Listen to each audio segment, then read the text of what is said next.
Justamente sobre essa medida provisória, a gente vai conversar agora com o advogado e professor da FGV, o Gabriel Quintanilha, que é especialista em direito tributário.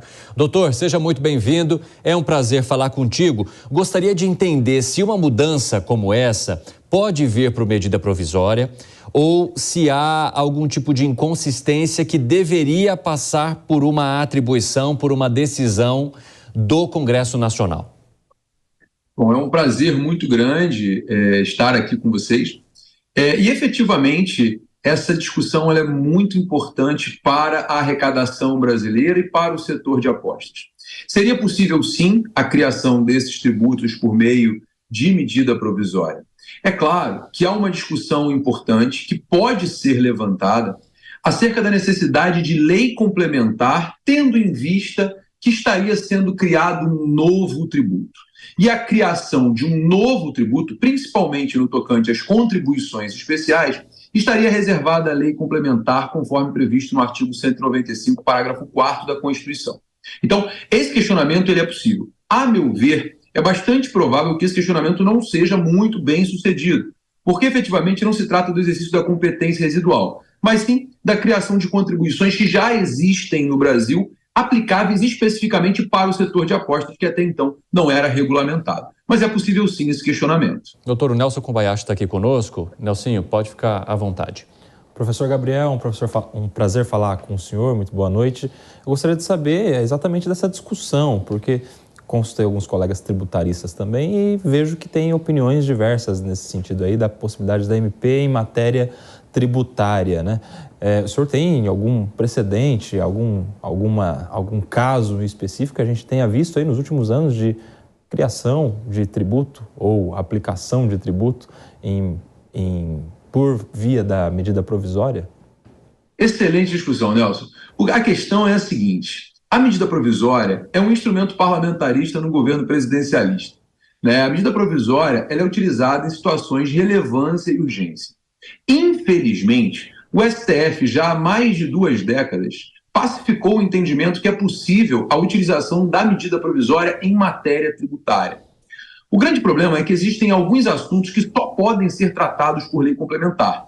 São eles as normas gerais de direito tributário, o empréstimo compulsório, que não vemos no Brasil há anos, né? O imposto sobre grandes fortunas, que não existe, e o exercício da competência residual. A discussão aqui estaria exatamente no exercício da competência residual, que é a possibilidade de criação de impostos e contribuições para a Seguridade Social que não estejam previstos na Constituição. Ou seja, para a criação de outros tributos, além daqueles que a Constituição prevê, haveria necessidade de lei complementar. E quando o assunto está reservado à lei complementar, ele não pode ser criado por medida provisória. Quem defende a impossibilidade da medida provisória nesse caso, entende que efetivamente há a criação de um novo tributo que seria esses 18% sobre a aposta. Mas efetivamente quem defendeu o contrário vai dizer que, olha, não, na verdade não está sendo criado um novo tributo. O que nós temos aqui é uma contribuição social para a Seguridade Social que já existe no Brasil, que já existe a tributação prevista na Constituição sobre as apostas, então não há necessidade de lei complementar. É claro que isso vai gerar uma discussão muito grande, é claro que é mais contencioso tributário e mais assunto para o STF debater nos próximos anos. Agora, professor, a gente viu a Associação Nacional de Jogos e Loterias elogiando essa medida provisória que foi apresentada pelo governo.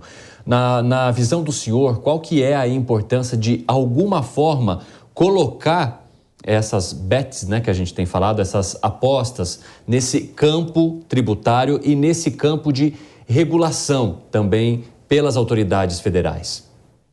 Olha, quando você tem uma regulação dessa atividade, você tem uma maior segurança para o setor.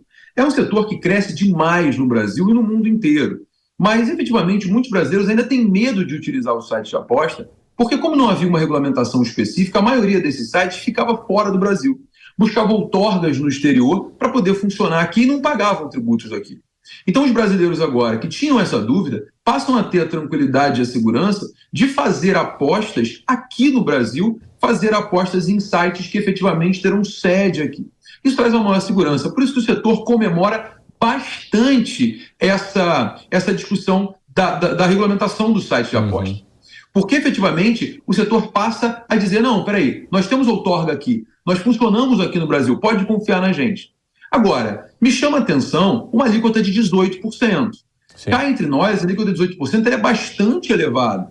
E é claro que muitos vão dizer, olha, trata-se de algo que não é essencial. O jogo não é essencial. Mas é impossível, Nelson, é impossível a gente não falar sobre a reforma tributária, né? Porque a reforma tributária foi aprovada com o texto do imposto seletivo. Será que o imposto seletivo vai vir com uma alíquota de 18% também?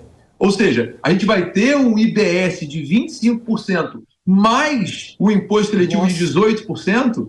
Será que a gente vai conseguir ainda tomar uma cervejinha no final de semana? Eu confesso que eu tenho uma certa dúvida se a carga tributária for tão alta. Pelo amor de Deus, não fala isso agora, essa hora, não.